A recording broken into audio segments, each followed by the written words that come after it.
આપણે અભ્યાસ કરતા હતા સૂક્ષ્મજીવોનો ઔદ્યોગિક ઉત્પાદનમાં ફાળો, જેમાં આપણે આલ્કોહોલિક બેવરેજીસ કેવી રીતે બને છે અથવા તો શું ફાળો છે. ત્યારબાદ એન્ટીબાયોટિક્સના ઉત્પાદનમાં સૂક્ષ્મજીવોનો શું ફાળો છે તે જોયું. અને ત્રીજો જે ટૉપિક છે તે છે રસાયણો, ઉત્સેચકો અને અન્ય જૈવ સક્રિય અણુઓના ઉત્પાદનમાં ઔદ્યોગિક લેવલે ઉત્પાદનમાં સૂક્ષ્મજીવોનો ફાળો.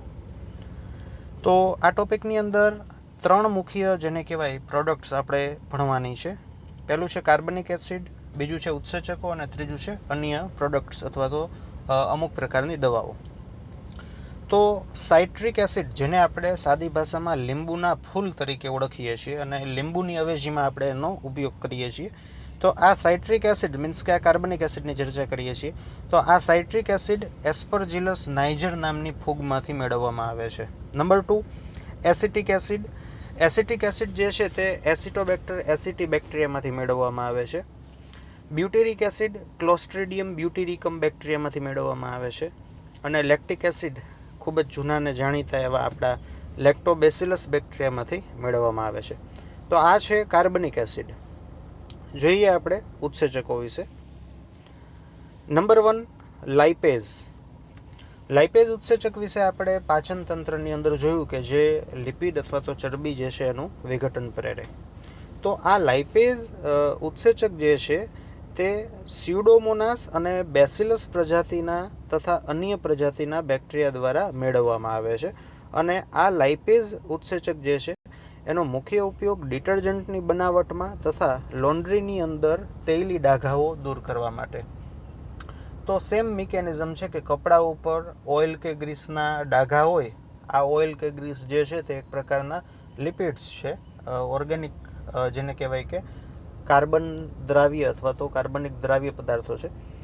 તો આ જે કપડા ઉપર પડેલા જે ઓઇલ કે ગ્રીસના જે ડાઘાઓ છે તે લાઇપેઝ ઉત્સેચકની મદદથી એનું વિઘટન થવાથી અથવા તો વિઘટન પ્રેરીને આપણે એને દૂર કરી શકીએ. એટલે લાઇપેઝ ઉત્સેચક જે છે તે પાચન માર્ગની અંદર તો આપણે બાયોલોજીકલી ભણીએ જ છીએ, પરંતુ ઇન્ડસ્ટ્રીયલ લેવલે ડિટર્જન્ટની બનાવટ અને લોન્ડ્રીની અંદર તૈલી ડાઘાઓ દૂર કરવા માટે પણ ઉપયોગમાં લેવાય છે. તો આ લાઇપેઝ ઉત્સેચક આવી રીતે બેક્ટેરિયાઓ દ્વારા મેળવવામાં આવે છે. નંબર 2, પેક્ટિનેઝ ઉત્સેચક. પેક્ટિનેઝ ઉત્સેચક જે છે તે પેક્ટિન એટલે કે એક પ્રકારના પોલિસેકેરાઇડ્સને તોડતો ઉત્સેચક છે. લાઇપેઝ છે એ લિપિડને તોડતો ઉત્સેચક છે. પેક્ટિનેઝ જે છે તે પોલિસેકેરાઇડ્સ અથવા તો એક પ્રકારનું પેક્ટિનને તોડતો ઉત્સેચક છે. પેક્ટિન જે છે તે સામાન્ય રીતે આપણને વનસ્પતિની અંદર કોષ દિવાલના બંધારણમાં જોવા મળે. આ પેક્ટિનેઝ ઉત્સેચક જે છે તે એસ્પરજીલસ નાઇજર ફૂગ દ્વારા અથવા તો એમાંથી મેળવવામાં આવે છે. હવે આનું બેઝિક જોઈએ ને તો સામાન્ય રીતે ફૂગ જે છે એના કવક તંતુ દ્વારા આનો સ્ત્રાવ થાય, જે વનસ્પતિના કોષો જે છે એનું વિઘટન પ્રેરે અને ફૂગ પોતાના જે કવક તંતુ છે એને વનસ્પતિની અંદર દાખલ કરીને વનસ્પતિમાંથી દ્રવ્યોનું શોષણ કરવામાં હેલ્પફુલ થાય. અથવા તો આપણે જે વનસ્પતિની અંદર વનસ્પતિના મૂળ અને ફૂગ વિશે જે સહજીવન વિશે ચર્ચા કરીએ છીએ, તો આ કિસ્સામાં ફૂગના જે કવક તંતુઓ છે તે વનસ્પતિના મૂળમાં ઊંડે સુધી જેને કહેવાય કે આમ પ્રસરણ પામે, આમ પ્રવેશે. તો આ કવક તંતુઓના પ્રવેશ દરમિયાન અથવા તો પ્રવેશ માટે આવા ઉત્સેચકો કુદરતી રીતે ફૂગ દ્વારા ઉત્પન્ન થાય છે, જે વનસ્પતિની જે કોષ દિવાલ છે એને તોડે, જેથી ફૂગના જે કવક તંતુઓ છે એ અંદર પ્રસરી શકે. હવે પેક્ટિનેઝ ઉત્સેચક કે જે આપણે એસ્પરજીલસ નાઇજર દ્વારા મેળવીએ છીએ, આનો ઉપયોગ શું? તો કે આપણે જે ઘરે કોઈ ફળનો રસ બનાવીએ તો એ કરકરો હોય, કારણ કે ફળનો રસ અલ્ટિમેટલી જેને કહેવાય કે જે કોષ છે એ કોષના એમ ટુકડાઓ, એમ સૂક્ષ્મ ટુકડાઓ વિથ પાણી નાખ્યું હોય આપણે. તો આ જે રસ છે ને એ કરકરો હોય, સ્મૂધ નથી હોતો, કારણ કે આ રસની અંદર અતિ સૂક્ષ્મ સ્વરૂપે આપણને પેક્ટિન અથવા તો કોષ દિવાલના ઘટકો આપણને જોવા મળે. તો આ પેક્ટિનેઝનો જે ઉપયોગ છે, આ પેક્ટિનેઝના ઉપયોગ દ્વારા જેને કહેવાય કે આપણે ફળનો જે રસ જે છે એને સ્મૂધ બનાવી શકીએ. તો ફળના રસની અંદર જે પેક્ટિન અને અન્ય જે કોષ દિવાલના ઘટકો છે તેના થકી કોષ જે આપણને જે જ્યુસ છે, રસ છે, કરકરો લાગે. તો એ આપણે એને સ્મૂથ બનાવી શકીએ એના પાચન દ્વારા. એટલે બજારમાં જે મળતો આવો રસ છે, ફળના કોઈ પણ રસ છે, તો એની અંદર સામાન્ય રીતે આવા પેક્ટિનેઝ અથવા તો અન્ય પ્રકારના ઉત્સેચકોની સારવાર આપવામાં આવેલી હોય છે, જેથી ફળનો રસ સ્મૂથ બને. ત્રીજો ઉત્સેચક છે પ્રોટીએઝ. પ્રોટીએઝ જે છે તે પ્રોટીનનું વિઘટન અથવા તો પ્રોટીનનું પાચન કરનાર ઉત્સેચક છે. એસ્પરજીલસ નાઇજર ફૂગમાંથી પ્રોટીએઝ ઉત્સેચક મેળવવામાં આવે છે, ઉપરાંત અન્ય બેક્ટેરિયાઓમાંથી પણ મેળવવામાં આવે છે. આનો ઉપયોગ શું? તો કે આપણે જે અત્યારે હમણાં જોયું અગાઉ એની જેમ જ ફળના રસને શુદ્ધ કરવા અથવા તો સ્મૂથ બનાવવા માટે જેને કહેવાય ઉપયોગ થાય. એટલે ઓલ ઓવર પેક્ટિનેઝ અને પ્રોટીએઝ ઉત્સેચક છે તેનો ઇન્ડસ્ટ્રીયલ લેવલે મુખ્યત્વે ફળના રસને શુદ્ધ બનાવવા માટે જે બજારની અંદર જે આપણને વિવિધ કંપનીઓના જે જ્યુસ કે રસ મળે છે, તો એ લોકો સામાન્ય રીતે આવા ઉત્સેચકની મદદથી જ્યુસને સ્મૂથ બનાવે છે. ચોથા ઉત્સેચકની વાત કરીએ, સ્ટ્રેપ્ટોકાઇનેઝ. સ્ટ્રેપ્ટોકાઇનેઝ ઉત્સેચક જે છે તે આપણને સ્ટ્રેપ્ટોકોકસ પાયોજન્સ નામના બેક્ટેરિયામાંથી મળે છે, અથવા તો આ બેક્ટેરિયા જે છે તે ગ્રુપ એ સ્ટ્રેપ્ટોકોકસ બેક્ટેરિયા તરીકે પણ ઓળખાય છે, જેને ટૂંકમાં GAS એટલે કે ગ્રુપ એ સ્ટ્રેપ્ટોકોકસ બેક્ટેરિયા તરીકે ઓળખીએ, એમાંથી મેળવવામાં આવે છે. સામાન્ય રીતે સ્ટ્રેપ્ટોકોકસ પાયોજન્સ બેક્ટેરિયા જે છે તે મનુષ્યની અંદર એક રોગકારક બેક્ટેરિયા છે, અને તે ફેરિન્જાઇટિસ છે, ટોન્સિલાઇટિસ છે, ફીવર એટલે કે તાવ વગેરે જેવા રોગો માટે જવાબદાર છે. ફેરિન્જાઇટિસ એટલે કંઠનળી અથવા તો જેને કહેવાય કે ગળામાં આપણને બળતરા થાય, જેને આપણે ઘણી વખત શરદીના લક્ષણ તરીકે પણ ઓળખીએ છીએ. તો શરદીમાં જે આપણને ગળામાં જે સોરનેસ અથવા તો દુખાવો થાય એ ફેરિન્જાઇટિસ. ટોન્સિલાઇટિસ કાકડાઓની અંદર જેને કહેવાય ચેપ. તો આ બેક્ટેરિયા કુદરતી રીતે સ્ટ્રેપ્ટોકાઇનેઝ ઉત્સેચક ઉત્પન્ન કરે છે. આ સ્ટ્રેપ્ટોકાઇનેઝ ઉત્સેચક જે છે કે જે બેક્ટેરિયલ પ્રોડક્ટ છે, અને તેથી આપણને એલર્જીક રિએક્શન થવાની પણ સંભાવના રહેલી છે. તો સ્ટ્રેપ્ટોકાઇનેઝ ઉત્સેચક કે જે આપણને સ્ટ્રેપ્ટોકોકસ બેક્ટેરિયામાંથી આપણે મેળવીએ છીએ, તે એક બેક્ટેરિયલ પ્રોડક્ટ છે, અને જેના થકી આપણને એલર્જી થવાની પણ સંભાવના રહેલી છે. સ્ટ્રેપ્ટોકોકસ બેક્ટેરિયામાંથી આ ઉત્સેચક બનાવતું જે જનીન છે તેને અલગ કરીને અન્ય બેક્ટેરિયા કે ઈસ્ટની અંદર આ જનીન દાખલ કરવામાં આવે, અને ત્યારબાદ આ બેક્ટેરિયા અથવા તો ઈસ્ટ જે છે એને ઉછેરવામાં આવે, અને તેઓને ઉછેરીને સ્ટ્રેપ્ટોકાઇનેઝ ઉત્સેચક મેળવવામાં આવે છે. તો આવી રીતે આપણે જે નવા બેક્ટેરિયા કે નવા ઈસ્ટની અંદર સ્ટ્રેપ્ટોકોકસ બેક્ટેરિયા જે છે એમાંથી સ્ટ્રેપ્ટોકાઇનેઝ બનાવતું જે જનીન છે એ તોડીને આપણે આ અન્ય નવા ફૂગ કે બેક્ટેરિયામાં આપણે દાખલ કરીએ છીએ, અને આ નવા બેક્ટેરિયા કે ફૂગમાંથી જેને કહેવાય અથવા તો એને ઉછેરીને સ્ટ્રેપ્ટોકાઇનેઝ ઉત્સેચક આપણે મેળવીએ છીએ. જોકે આ જે વસ્તુ જે હું બોલ્યો પદ્ધતિ તમને અત્યારે નવી લાગશે, કારણ કે આ બાયોટેકનોલોજીની વાત થઈ રહી છે અહીંયા. આવી રીતે જે રૂપાંતરિત બેક્ટેરિયા અથવા ઈસ્ટ છે તેને આપણે જનીન ઇજનેરી વિદ્યાની મદદથી આપણે એને રૂપાંતરિત કરી શકીએ. મીન્સ કે ડીએનએનો ટુકડો જેને કહેવાય સ્ટ્રેપ્ટોકોકસમાંથી કાપવામાં આવે, મીન્સ કે એવા ડીએનએનો ટુકડો અથવા તો જનીન કે જે સ્ટ્રેપ્ટોકાઇનેઝ ઉત્સેચક બનાવવા માટે જવાબદાર છે. પછી આ જનીન જે છે તેને નવા બેક્ટેરિયા કે ઈસ્ટની અંદર દાખલ કરશું, અને પછી આ જે નવા બેક્ટેરિયા અથવા ઈસ્ટ જે છે એનો આપણે ઉછેર કરીએ છીએ.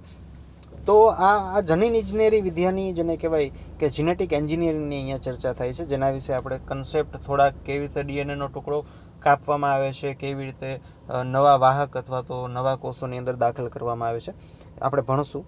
તો આવી રીતે આ જે બેક્ટેરિયા અથવા ઈસ્ટ જે છે તેને જનીનિક રીતે મોડિફાઈડ કરેલા સજીવ અથવા તો જીનેટિકલી મોડિફાઈડ સજીવ તરીકે ઓળખવામાં આવે છે, અથવા તો જીનેટિકલી મોડિફાઈડ ઓર્ગેનિઝમ તરીકે ઓળખવામાં આવે છે. હવે આ વાત થઈ જેને કહેવાય કે સ્ટ્રેપ્ટોકાઇનેઝ ઉત્સેચક જે છે તે કેવી રીતે અને ક્યાંથી મેળવવામાં આવે છે. તો સ્ટ્રેપ્ટોકાઇનેઝ ઉત્સેચક સ્ટ્રેપ્ટોકોકસ પાયોજન્સમાંથી મેળવવામાં આવે છે, અને કુદરતી રીતે આ બેક્ટેરિયા જે છે તે મનુષ્યની અંદર રોગ પ્રેરે. એટલે જનરલી બને છે એવું કે વૈજ્ઞાનિકો આ જે રોગકારક સજીવ છે, બેક્ટેરિયા છે, એમાંથી આ ઉત્સેચક બનવાનું જનીન અલગ કરે અને અન્ય જેને કહેવાય કે બેક્ટેરિયા અથવા ઈસ્ટની અંદર ટ્રાન્સફર કરે, અને આ અન્ય જે બેક્ટેરિયા છે એને જીનેટિકલી આપણે મોડિફાઈડ કરીને એનું સંવર્ધન કરીને સ્ટ્રેપ્ટોકાઇનેઝ ઉત્સેચક આપણે મેળવીએ છીએ. હવે આ સ્ટ્રેપ્ટોકાઇનેઝ ઉત્સેચક આમ તો આપણે 11th અંદર ચેપ્ટર નંબર 18માં આના વિશે ભણેલા છીએ થોડુંક. તો સ્ટ્રેપ્ટોકાઇનેઝ ઉત્સેચક જે છે એનો મુખ્ય ઉપયોગ છે કે રુધિરની અંદર આપણે જે જામી ગયેલું જે રુધિર છે અથવા બ્લડ ક્લોટ જે છે એને તોડવામાં મદદરૂપ થાય. તેથી સ્ટ્રેપ્ટોકાઇનેઝને ક્લોટ બ્લસ્ટર તરીકે પણ જેને કહેવાય ઓળખવામાં આવે છે, અથવા તો ક્લોટ બ્લસ્ટર તરીકે પણ સ્ટ્રેપ્ટોકાઇનેઝનો ઉપયોગ થાય છે. હવે સ્ટ્રેપ્ટોકાઇનેઝ ઉત્સેચક કેવી રીતે બ્લડ ક્લોટને તોડે છે જોઈએ. તો સ્ટ્રેપ્ટોકાઇનેઝ ઉત્સેચક જે છે તે બ્લડ ક્લોટની અંદર રહેલું જે ફાઇબ્રિન પ્રોટીન જે છે એની સાથે જોડાય. આપણને ખ્યાલ છે કે ફાઇનલી જે રુધિર જમાવવાની ક્રિયા હોય એમાં ફાઇબ્રિન પ્રોટીન જેને કહેવાય કે ફાઇનલી સક્રિય થાય અને આખો ગઠ્ઠો અથવા તો ક્લોટનું નિર્માણ થાય. તો આ ફાઇબ્રિન મીન્સ કે જે રુધિરનો ગઠ્ઠો છે, ક્લોટ છે, આ ક્લોટની અંદર જે ફાઇબ્રિન છે આ ફાઇબ્રિન સાથે સ્ટ્રેપ્ટોકાઇનેઝ જોડાય. ત્યારબાદ સ્ટ્રેપ્ટોકાઇનેઝ જે છે તે બીજી બાજુ પ્લાઝમિનોજન, તો પ્લાઝમિનોજન એક પ્રોટીન છે, નિષ્ક્રિય સ્વરૂપનું પ્રોટીન છે, રુધિરની અંદર જોવા મળે. આ પ્લાઝમિનોજન સાથે જોડાઈને પ્લાઝમિનોજનને મીન્સ કે સક્રિય પ્લાઝમિનમાં કન્વર્ટ કરે અથવા રૂપાંતરિત કરે. પ્લાઝમિન એટલે સક્રિય સ્વરૂપ. આપણે કેમ ફાઇબ્રિનોજન અને ફાઇબ્રિન જે આપણે ભણીએ કે ફાઇબ્રિનોજન ઇનએક્ટિવ સ્વરૂપ છે, ફાઇબ્રિન જે છે તે એક્ટિવ સ્વરૂપ છે, એવી રીતે પ્લાઝમિનોજન છે એ ઇનએક્ટિવ સ્વરૂપ છે, પ્લાઝમિન એક્ટિવ સ્વરૂપ છે. તો સ્ટ્રેપ્ટોકાઇનેઝ જે છે તે પ્લાઝમિનોજનને પ્લાઝમિનમાં એટલે કે સક્રિય સ્વરૂપમાં ફેરવે. હવે પ્લાઝમિન પ્રોટીન જે છે તે ફાઇબ્રિનોલાઇસિસ પ્રેરે છે. ફાઇબ્રિનોલાઇસિસ એટલે કે ફાઇબ્રિનનું લાઇસિસ તૂટવું, વિઘટન પ્રેરે. એટલે કે જે ફાઇબ્રિન અથવા તો ક્લોટ જે છે એનું વિઘટન પ્રેરે અને રુધિરની ગાંઠ તૂટે. તો ઓલ ઓવર સ્ટ્રેપ્ટોકાઇનેઝ જે છે તે રુધિરની ગાંઠ ઉપર બેસે જ્યાં ફાઇબ્રિન હોય તેની સાથે જોડાય રાસાયણિક બંધથી, અને બીજી બાજુ રુધિરની અંદર રહેલા પ્લાઝમિનોજન સાથે જોડાઈને તેને સક્રિય પ્લાઝમિનમાં કન્વર્ટ કરે, અને આ પ્લાઝમિન પ્રોટીન જે છે તે ફાઇબ્રિનનું વિઘટન પ્રેરે. તો તમે પ્લાઝમિન પ્રોટીન વિશે જેને કહેવાય નહીં સાંભળેલું હોય તે આજે તમે પહેલી વખત સાંભળતા હશો. 18મા ચેપ્ટરમાં આપણે આવી ચર્ચા નહોતી કરેલી. તો હકીકતમાં ઓલ ઓવર જેને કહેવાય કે પ્લાઝમિન પ્રોટીન કે જે ક્લોટનું અથવા ફાઇબ્રિનનું વિઘટન પ્રેરે એને સ્ટ્રેપ્ટોકાઇનેઝ જેને કહેવાય સક્રિય કરે.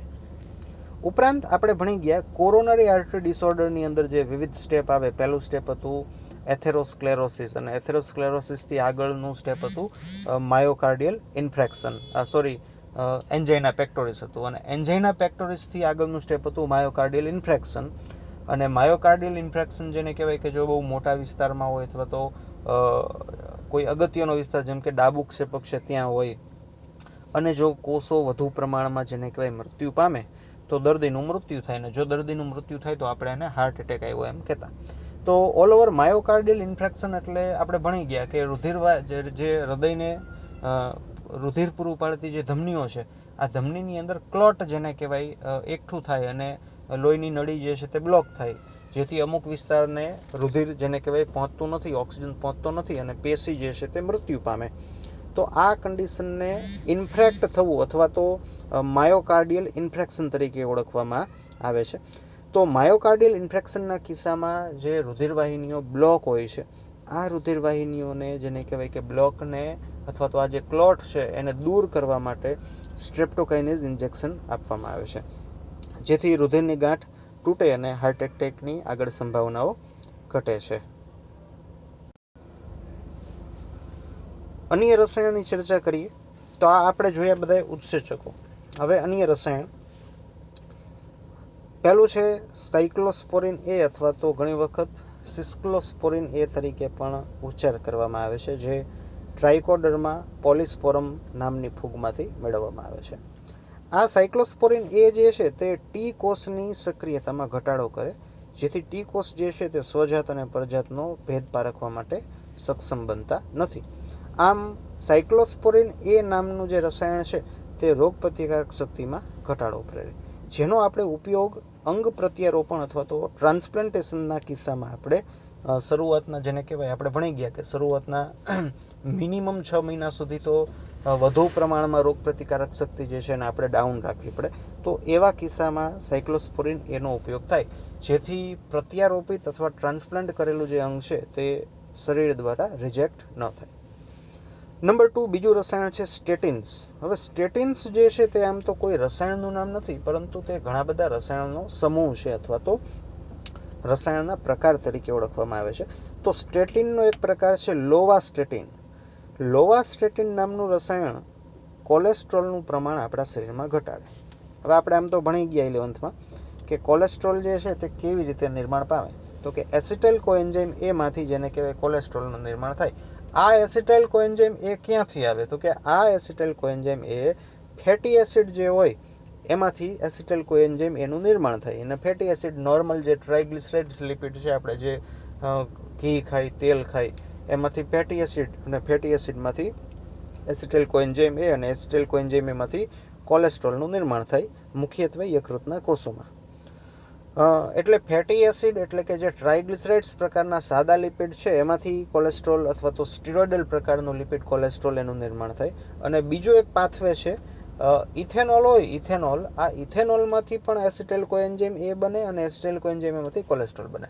તો આપણે ભૂતકાળમાં ભણી ગયા ફેટી લીવર અથવા તો સિરોસિસ ઓફ લીવર, અથવા તો સાદી ચર્ચા કરો તો જે લોકો વધુ પ્રમાણમાં દારૂ પીવે છે આ લોકોની અંદર જેના યકૃતના કોષો જે છે એની અંદર વધુ પ્રમાણમાં ચરબી એકઠી થાય અને જે કાળક્રમે કોષોને ઇનએક્ટિવ અથવા તો નિષ્ક્રિય કરે. તો મેઇન દરેક વ્યક્તિની અંદર કોલેસ્ટ્રોલ સંશ્લેષણનો પાથવે છે લિપિડ્સ અથવા તો ટ્રાઇગ્લિસરાઇડ્સ. આ ટ્રાઇગ્લિસરાઇડ્સમાંથી ફેટી એસિડ અને ફેટી એસિડમાંથી એસિટાઇલ કોએન્ઝાઇમ એ. મીન્સ કે આપણે ઉભય ગુણધર્મી પાથવે જે ચેપ્ટર નંબર 14 આપણે ભણતા એની ચર્ચા છે કે ફેટી એસિડમાંથી જેને કહેવાય એસિટાઇલ કોએન્ઝાઇમ એ અને એસિટાઇલ કોએન્ઝાઇમ એમાંથી કોલેસ્ટ્રોલનું નિર્માણ થાય.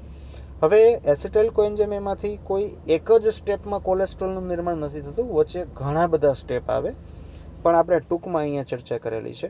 અને આ જે ઘણા બધા સ્ટેપ છે એમાં પહેલું જે સ્ટેપ છે કે એસિટાઇલ કોએન્ઝાઇમ એમાંથી અન્ય રસાયણનું નિર્માણ. આ સ્ટેપમાં એક ઉત્સેચક જેનું નામ છે HMG કોએન્ઝાઇમ એ રિડક્ટેઝ ઉત્સેચક, આ ઉત્સેચક ભાગ ભજવે. હવે સ્ટેટિન વર્ગની જે દવાઓ જે છે આ સ્ટેટિન કરે શું? તો કે આ સ્ટેટિન HMG કોએન્ઝાઇમ એ રિડક્ટેઝ ઉત્સેચક જે છે એની સાથે પોતે જોડાઈ જાય. પોતે જોડાઈ જાય એટલે જે મુખ્ય પ્રક્રિયાર્થી જે છે તે એની સાથે બેસી શકતો નથી. આવું આપણે જેને કહેવાય કે 11th ચેપ્ટર નંબર 9ની અંદર જોયું હતું ઉત્સેચકના અવરોધનની અંદર, કે અમુક ઉત્સેચકો જે છે એની અંદર અવરોધન એવી રીતે થાય કે અવરોધકો જે છે તે પ્રક્રિયાર્થી સાથે જેને કહેવાય સ્પર્ધા કરે. તો સ્ટેટિન જે છે તે HMG કોએન્ઝાઇમ એ ઉત્સેચકને કાર્ય કરતું અવરોધે અથવા તો તેને પ્રક્રિયાર્થી જે છે એના સ્થાને પોતે બેસી જાય, એટલે પ્રક્રિયાર્થી સાથે ઉત્સેચક સાથે જોડાવાની સ્પર્ધા કરે. અને સ્ટેટિન પોતે નિગ્રાહક અણુ તરીકે વર્તે. નિગ્રાહક અણુ એટલે કે અવરોધનારા અણુઓ, જેને નિગ્રાહક અણુઓ તરીકે આપણે સાદી રીતે વ્યાખ્યાયિત કરીએ. એટલે HMG કોએન્ઝાઇમ એ રિડક્ટેઝ સાથે જે પ્રક્રિયાથી બેસવાનો હોય એની જગ્યાએ પોતે બેસી જાય, જેથી કોલેસ્ટ્રોલનું સંશ્લેષણ અટકે. અને હાલના જેને કહેવાય કે આધુનિક સમયની અંદર જે સ્ટેટિન વર્ગની અન્ય દવાઓ જે છે કે જેનો હાલમાં ઉપયોગ થાય છે, જે છે એટોરવાસ્ટેટિન, રોઝુવાસ્ટેટિન અને સિમવાસ્ટેટિન, જેના વિશે આપણે 18મા ચેપ્ટરમાં ચર્ચા કરેલી હતી. અને દુનિયાની અંદર જેને કહેવાય કે સૌથી વધુ પ્રમાણમાં વેચાતી દવાઓમાંની એક દવા છે એટોરવાસ્ટેટિન, કે જે એથેરોસ્ક્લેરોસિસ અને તેને લગતા ક્રમિક જે હૃદય રોગો જે છે, સિમ્પટમ્સ જે છે, તેની અંદર એટોરવાસ્ટેટિન અને રોઝુવાસ્ટેટિનનો વિપુલ પ્રમાણમાં ઉપયોગ થાય છે, જે આવી રીતે પ્રક્રિયા કરે છે અથવા તો કાર્ય કરે છે. તો આ ઓલ ઓવર વાત થઈ ઔદ્યોગિક લેવલે જેને કહેવાય કે સૂક્ષ્મજીવોનો શું ફાળો છે.